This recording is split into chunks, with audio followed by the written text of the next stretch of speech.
நீங்க எப்பயும் செத்தா மாதிரி ஃபீல் பண்ணியிருக்கவே மாட்டீங்க. பட் யூனிவர்ஸ் நீங்க ஆல்ரெடி செத்திருப்பீங்கன்னு சொன்னா உங்களுக்கு எப்படி இருக்கும்? இதுதான் குவாண்டம் இம்மார்டாலிட்டி தியரி. இன்ட்ரஸ்டிங்கா இருக்கும். கேளுங்க. குவாண்டம் பிசிக்ஸ்ல ஒரு ஐடியா இருக்கு. மினிவர்ஸ் தியரி. சிம்பிளா சொல்லணும்னா ஒரு டெசிஷன் எடுத்தா யூனிவர்ஸ் ஸ்ப்ளிட் ஆகும். ஒரு யூனிவர்ஸ்ல இப்படி நடக்கும், ஒரு யூனிவர்ஸ்ல அப்படி நடக்கும். இப்போ நான் சொல்றது ஜஸ்ட் இமேஜின் பண்ணுங்க.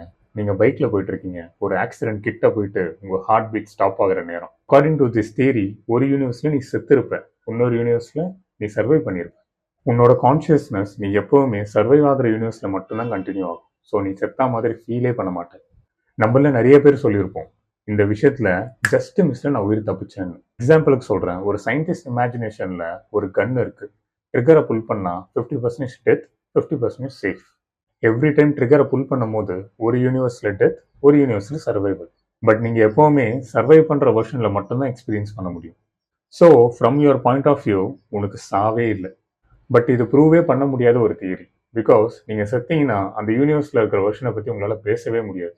இது சயின்ஸா இல்லை இல்யூஷனா இல்லை இந்த யூனிவர்ஸோட பிக்கஸ்ட் ட்ரிக்கா? ஸோ யாரெல்லாம் செத்து பொழைச்சி இந்த வீடியோ பார்க்குறீங்களோ கமெண்ட் பண்ணுங்கள், உங்கள் ஃப்ரெண்ட்ஸுக்கும் ஷேர் பண்ணுங்கள். இந்த மாதிரி வீடியோஸ் உங்களுக்கு டெய்லி வேணும்னா என்னோட சேனலை சப்ஸ்கிரைப் பண்ணுங்கள். I'll see you tomorrow in the next video. Bye bye.